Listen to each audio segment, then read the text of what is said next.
Мен де көзімді жауып қойғанмын, ол кезде мектепте оқып жүргенмін.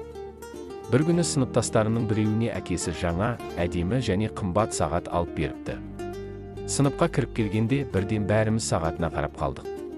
Ол мақтанып сағатты бәрімізге көрсетті.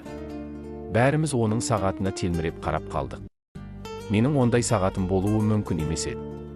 Себебі әке-шешемнің жағдайы онша емес тұғын. Бір кезде қарасам, досым сағатын үстелге қалдырып кетіп қалыпты.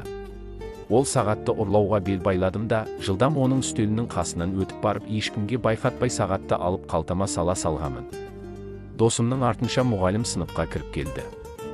Досым сағатының жоғалғанын байқап қалды да, дереу мұғалімге айтты. Мұғалім бәрімізге қарап, кім сағатты алған болса, тезірек қайтарсын, деді. Бәрінің көзінше оны қайтару өлімнен де күшті ұят еді. Жұрт сияқты мен де үндемей тұрдым. Бір кезде мұғалім бәрімізді алға шығарып, қаз-қатар тақтаға қарата тұрғызып қойып, көздеріңді жұмып тұрыңыздар. Мен рұқсат бергенше, ешкім көзін ашушы болмасын деп өктем дауыспен бұйырды. Бір-бірден қалталарымызды ақтарып, сағатты тауып алып, иесіне қайтарды. Мұғалім содан кейін артық ештеме айтпай, әдеттегіше сабағын жалғастыра берді. Сағат жайлы бір ауыз сөз де айтқан жоқ. Содан арада ұзақ жылдар өтті. Мен де университетті аяқтап мұғалім болдым.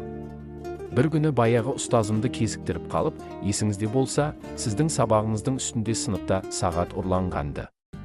Оны мен ұрлаған едім. Сіз оны менің қалтамнан тауып алдыңыз. Бірақ маған бір ауыз сөз айтпадыңыз ғой. Неліктен шара қолданбадыңыз? Ең болмаса бір ауыз ескертуде жасамадыңыз, деп сұрадым. Сонда ұстазым, оны сенің ұрлағаныңды білгенде жоқпын. Себебі оны ұрлаған бала туралы менде теріс көзқарас болғанын қаламадым. Сол үшін мен де сіздермен бірге көзімді жұмып алған едім.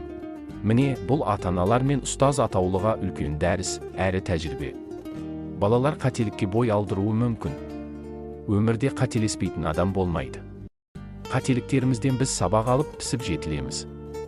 Біз бір қателік үшін балаға ұрсып, не оны бірден жазалайтын болсақ, баламен арамызға көрінбес дуал орнатқандай боламыз.